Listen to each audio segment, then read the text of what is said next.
Boker Tov à tous. On dit ensuite Vesabeenu mituvecha, rassasie-nous par ta bonté. Et ça veut dire quoi, rassasie-nous par ta bonté?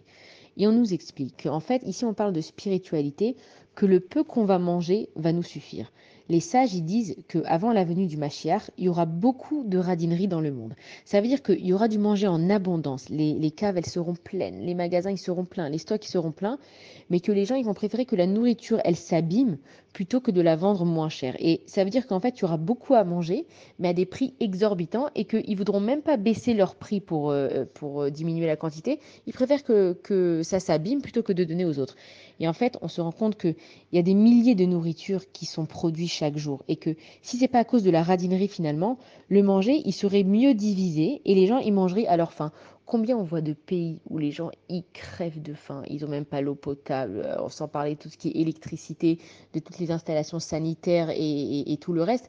Mais si toute cette fortune dans le monde, si tout ce qu'on avait de bien dans le monde, il était partagé de façon équilibrée, le monde, ben, il serait parfait. Et en fait, ce qu'il faut qu'on se rende compte, c'est que Hachem, quand il nous a mis dans ce monde, c'est vrai qu'il y a de la misère, c'est vrai qu'il y a des malheurs, mais tout ça, c'est pas censé arriver.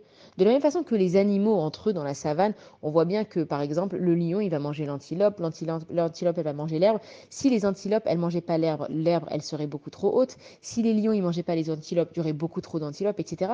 C'est que Akatash Baruch Hu, il a fait que le monde, il est censé se suffire de lui-même par la bonté des uns et des autres. Mais que malheureusement, les gens aujourd'hui sont tellement radins que plutôt que de distribuer également aux uns et aux autres, eh ben, ils préfèrent que la nourriture, elle s'abîme. Et en fait, on demande à Kadosh Baruch Hu d'être satisfait au niveau spirituel parce qu'au niveau matériel, on n'est jamais satisfait.